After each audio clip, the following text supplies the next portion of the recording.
O Cantor de Jazz é um filme de 1927, dirigido por Alan Crosland, estrelado por Al Jolson, May McAvoy, Warner Oland e Eugenie Besserer. Um jovem judeu fica dividido entre a tradição e a individualidade quando sua família antiquada fica contra sua carreira como cantor de jazz. Esse é o primeiro longa-metragem a usar som sincronizado e é o primeiro filme musical. Olá pessoas, sejam todos muitíssimo bem-vindos. Eu sou o Aleph e hoje é dia da gente fazer mais uma recapitulação aí, chegando num filme que é um grande clássico, por motivos aí que não são exatamente a qualidade do filme, mas é porque ele é considerado por uma grande quantidade de pessoas como o primeiro filme falado. E eu acho importante falar sobre esse título, antes da gente elaborar mais, porque ele não é o primeiro filme com som sincronizado. A gente já conversou sobre isso aqui algumas vezes, né? Eu acho que no vídeo passado, que foi o vídeo de Aurora, porque Aurora é um filme com som sincronizado, eu acho que eu falei um pouco sobre o assunto, mas como todo vídeo pode ser o primeiro vídeo de alguém, deixa eu dar uma elaborada e eu acho que esse aqui é o vídeo em que mais se fala sobre o assunto. Então eu acho que esse é o vídeo talvez mais importante para se falar isso. Experimentos com som sincronizado com imagem são feitos desde que o cinema existe praticamente. Se você for procurar os primeiros filmes, curta-metragens, geralmente minúsculos, de 1 minuto, assim, 2, lá quando esse era o tempo normal de um filme às vezes, já estavam fazendo esse tipo de teste. Então você consegue encontrar filmes aí de 1, 2 minutos muito antigos, de 1904, 5, eu não vou lembrar exatamente, tá? Mas só pra dizer o quão antigo, assim. Você encontra filmes com áudio que foi gravado ali junto do vídeo, de algum jeito. E eu digo de algum jeito porque a tecnologia para se fazer isso foi mudando diversas vezes ao longo desse período, até chegar na que é usada nesse filme, que não é nem o que se faz hoje, né? Então a gente tem, sei lá, se eu não me engano, o Thomas Edison tem um que ele filmou uma galinha, e aí, tipo, é uma galinha e ela faz barulho, você ouve ela cacarejando, eu acho que tem um que é isso. Tem diversos, assim, muitos de música. Muitos deles eram música, alguém cantando, e aí fizeram a pessoa cantando, gravaram e tal. Um problema que se tinha muito antigamente, antes aí do Cantor de Jazz, era que o equipamento de filmagem era muito barulhento. Então a câmera fazia muito barulho. E aí para você gravar o áudio ao mesmo tempo em que você está gravando o vídeo, era muito complicado, porque o vídeo, a gravação do vídeo fazia muito barulho. Então você tinha que conseguir arranjar um jeito que o áudio pegasse o som da cena, mas não pegasse esse barulho, o que era bem complicado. E foi um grande problema durante muito tempo, né? Então assim, eu não vou elaborar em muitos detalhes, até porque o tanto que eu sei é relativamente pouco. Sei coisas aqui e ali. Mas ao longo dos anos foram se desenvolvendo aí novas técnicas para fazer. Houve técnicas antes dessa que eram mais interessantes, já não tinham esse problema do barulho tão grande, mas ainda se tinha um problema de logística e de custo. Custo é sempre uma questão muito grande, né? Então diversos fatores foram fazendo com que, mesmo a tecnologia de ter som no filme já existisse, por empecilhos relacionados a ela não estava sendo usada. E aí a gente chega nesse filme. Esse filme é o primeiro filme, pelo menos até onde eu sei, é o que a internet diz no geral, parece ser o consenso geral, que ele é o primeiro filme a ter o ator falando, ali de um áudio gravado junto com o vídeo, e o ator tá falando, e é o primeiro a ter músicas misturadas ali no filme, né, nesse contexto. E é interessante porque tem falas nesse filme, mas ele ainda não é exatamente um filme falado, porque boa parte do filme, na verdade a maior parte do filme, ainda é com texto, como os filmes do cinema mudo eram até então. Só que em alguns momentos do filme, que geralmente são momentos em que o personagem vai cantar alguma música, ele canta, mas ele fala no meio. E, inclusive a internet me diz que essas falas foram essencialmente improvisadas, mas ele joga umas falas no meio, assim, entre uma música e outra, ou entre um trecho e outro da música, ou, sei lá, antes de começar ou depois de terminar a música. Então, o filme tem falas, mas ele ainda tem os intertítulos que a gente tinha nos outros filmes. E a história do filme está sendo contada nos intertítulos, não está sendo contada nas falas. As falas é umas bobagens que ele joga ali, sabe? Então, tecnicamente, ao mesmo tempo que ele é um filme com falas, eu pessoalmente enxergo ele ainda como um filme do cinema mudo, porque eu acho que a estrutura narrativa dele é a do cinema mudo, é a de contar a história no texto e as cenas, né, as pessoas mexem a boca e aparece uma caixa de texto dizendo o que a pessoa falou, que é isso que ele faz. Então ele ainda é um filme do cinema mudo, mas ele tem ali momentos sabe? De falas e do personagem cantando. Mais de um personagem canta no filme, mas o do Al Jolson é o principal ali. Eu acho que fala mesmo, só ele que tem. Tem uma hora que a mãe dele responde uma coisa que ele tá falando com ela, então a gente tem fala dela também. Mas tem muito pouco, assim. Mas é isso, ele não é um filme todo falado. Ele é um filme com algumas falas aqui e ali, mas ele ainda tem a estrutura narrativa de um filme do cinema mudo com os textos intercalando ali entre as cenas.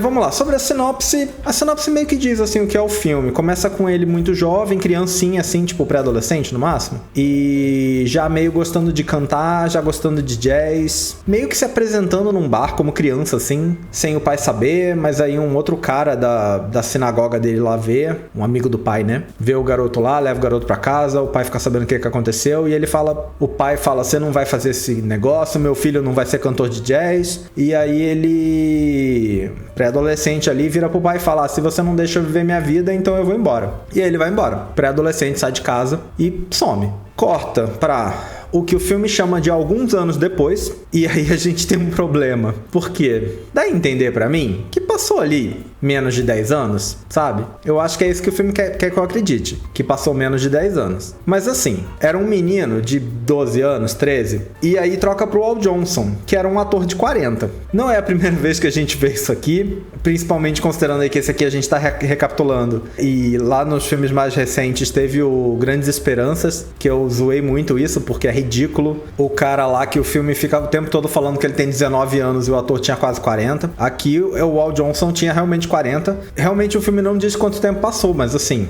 só ele muda, né? Todos os outros atores ficam, a mãe fica igual, o pai fica igual, ninguém mais muda. E eu acho que o filme não quis dizer um número pra tentar se safar dessa questão aí, mas assim, ficou bem ridículo. Ele ainda conversa como se fosse um jovem, sabe? Eu acho que o dilema que ele enfrenta de não, eu quero ser cantor de jazz e tal, é o dilema de alguém começando, sabe? É o dilema de uma pessoa de 20 e poucos. Não é o dilema de uma pessoa de 40 anos, sabe? Enfim, mas aí, né, corta pra ele assim, e aí ele já tá meio que ainda não bem sucedido na carreira, mas ele canta e as pessoas gostam.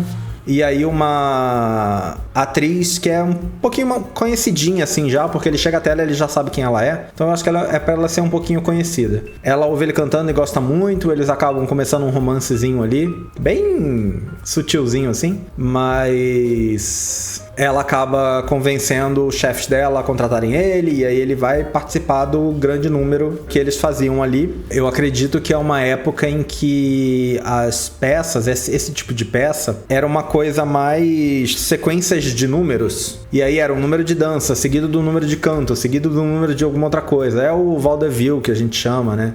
Eu acho que era uma coisa muito assim, ainda não eram peças musicais estruturadas, como a gente vai ter mais pra frente um pouco, né? Ainda era mais essa coisa de números isolados, era um grupo que viajava junto, mas a peça era, na verdade, um bando de coisinhas isoladas, assim. E aí, bom, o filme foi baseado numa peça de 1925, de mesmo título, feita por um sujeito chamado Samson Raphaelson, e a trama dessa peça foi, por sua vez, baseada num conto que tinha sido feito pelo mesmo cara, pelo mesmo Samson, baseado na vida do Al Jolson, que é quem faz o papel. Então, apesar de um longo caminho, porque inclusive parece que não era ele que fazia na peça, se eu não me engano, mas faz um longo caminho, mas no fim das contas o filme é baseado na vida do próprio ator, só que não diretamente, sabe? É por uma peça que foi um conto que foi a vida, sabe? É um caminho meio complexo, mas aparentemente baseado na vida do próprio.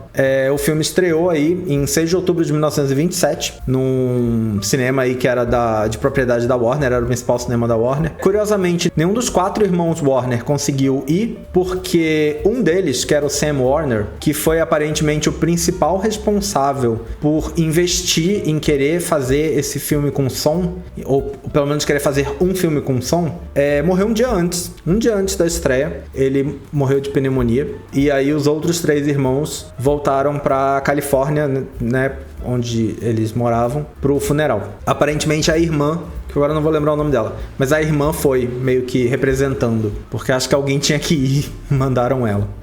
Mas é uma pena se você pensar que ele foi um grande responsável por fazer esse filme, né, e ele não conseguiu ver o filme estreando e sendo recebido, né. A reação da crítica foi bastante positiva, apesar de não 100%. Eu até não encontro muitos detalhes sobre isso, mas eu acho que muita gente elogiou muito o som por si só, né, a existência do filme cantado, né, a primeira vez. Mesmo se você for pensar nos experimentos que vinham sendo feitos, esses outros que eu falei todos eram curtas, né? A gente antes desse estava tendo filmes com som sincronizado. Se eu não me engano, o Aurora é considerado o primeiro filme com som sincronizado, mas eu posso estar enganado nessa parte. Mas dele não tem nem falas, né? Meio que tem uns barulhos de fundo, assim, tipo vozes de fundo, mas não tem falas, não tem música cantada, né? Então esse aqui é o primeiro filme em que você vê uma pessoa no palco cantando e você tá ouvindo o que ele tá cantando ali no filme. Então eu acho que de algum jeito era meio inevitável ele ser bem visto pela crítica. Só que a história é bem mais ou menos, assim. Então, eu entendo que alguns críticos, de repente, pensaram, tipo, tá, muito legal a coisa do som, mas, assim, o filme em si, propriamente,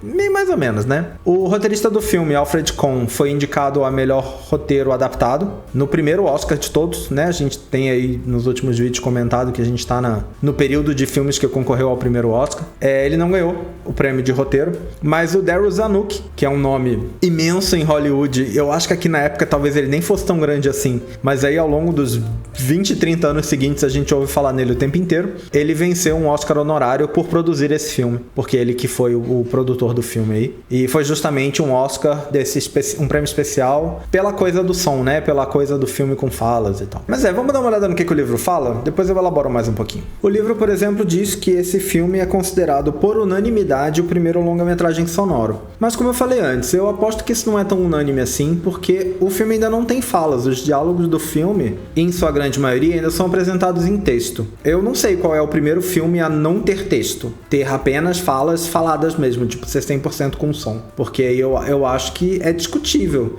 que talvez, seja lá que filme for, esse outro filme possa ser isso, né? Só descobrindo pra saber. O livro termina falando aí, a parte que talvez seja mais diferente do que eu já falei aqui, é que o livro cita um outro cara que falou sobre como esse filme, além de ser aí o primeiro falado e tudo mais, é um filme muito importante para a relação da cultura judaica com o cinema, com Hollywood e tal, que realmente é uma coisa que a gente sabe que é muito forte, né? A gente sabe que a quantidade de judeus em Hollywood, principalmente historicamente, né? Que eu acho que hoje em dia tudo fica um pouco mais globalizado, eu acho que isso diminui um pouco, mas eu acho que principalmente entre os mais velhos, isso é muito forte, né? E aí o livro fala sobre isso, porque como é um filme que é muito sobre esse assunto, porque realmente o filme é muito sobre a coisa da religião, é um assunto bem forte no filme. Então, de algum jeito, ele também marca aí o começo dessa relação, né, do cinema com esse povo, digamos assim, com essa cultura, com essa religião. Vamos lá, deixa eu começar falando uma coisa. Um fato muito famoso sobre esse filme, frequentemente falam sobre isso, é o fato de que o Al Johnson, assim como fazia na vida real, nesse filme ele se apresenta algumas vezes usando blackface. E sim, é um grande problema, é um imenso problema. Eu só acho importante frisar que não era visto como um problema na época e que a gente vai ver outros filmes aqui em que isso é feito também. E a gente vai ver outros filmes aqui em que isso é feito, sendo bem sincero, de maneira até mais ofensiva. Porque eu acho que nesse... Aliás, a gente já viu filmes em que isso é feito de maneira bem ofensiva. Mas eu tô, na verdade, na cabeça pensando em musicais, porque a gente vai ver isso em mais musicais. Inclusive pessoas muito famosas fazendo. Pessoas famosas que nunca puxam esse assunto quando vão falar delas. O Al Johnson, aparentemente, o livro diz que ele era o cantor mais famoso dos Estados Unidos na época. Eu só conheci ele por esse filme, sendo bem sincero, então não sei. Mas talvez seja verdade. Eu acho que é um assunto complicado de se falar quando a gente tá falando de um filme específico, porque nenhum filme específico é problemático por ter feito blackface, sabe? A indústria do cinema, na verdade, principalmente a indústria dos musicais, porque fora do cinema isso era feito muito mais ainda do que foi feito no cinema. Então a indústria dos musicais, sejam eles filmados ou não, de um período X aí, que eu não vou saber de quando a quando que foi, era extremamente problemática pelo jeito como tratava isso. A gente até agora aqui no cinema, começar o primeiro filme musical que a gente teve blackface sendo usado no sentido de não queremos contratar atores negros, vamos pintar um ator branco e colocar ele aí no papel de um negro, né? Isso a gente já teve até aqui. E aí, esse papel era ofensivo ou não em graus diferentes dependendo do filme. Porque eu acho que a gente teve filme que o papel era neutro o suficiente para não ser exatamente ofensivo, além do simples fato de por que não chamou um ator que já era, porque eles existem e já existiam. Mas o blackface no mundo dos musicais parece que era muito frequente, e na verdade nos outros também, né? Na verdade, em papéis mais ofensivos que a gente já viu por aí também, era frequentemente usado num contexto de ridicularizar aquela figura, né? E eu até acho que esse filme não faz isso. Não tô defendendo o uso do blackface no filme em nenhum momento. Eu só acho que antes de ver esse filme e de ver outros filmes, né? Agora eu tô recapitulando, mas na época que eu via muito falar sobre esse filme. Ah, porque é o primeiro filme com som, mas tem blackface, sabe? Só que depois desse, eu vi outros que também tem, e de novo, pessoas muito famosas, e não se toca no assunto. A gente vai ver mais pra frente um filme, pra eu já dar um pseudo-spoiler, mas puxar esse assunto, a gente vai ver mais pra frente um filme com a Judy Garland fazendo blackface. Não é um assunto que se puxa. É fato que o Al Johnson já fazia isso fora do cinema, então já era uma coisa dele de fazer.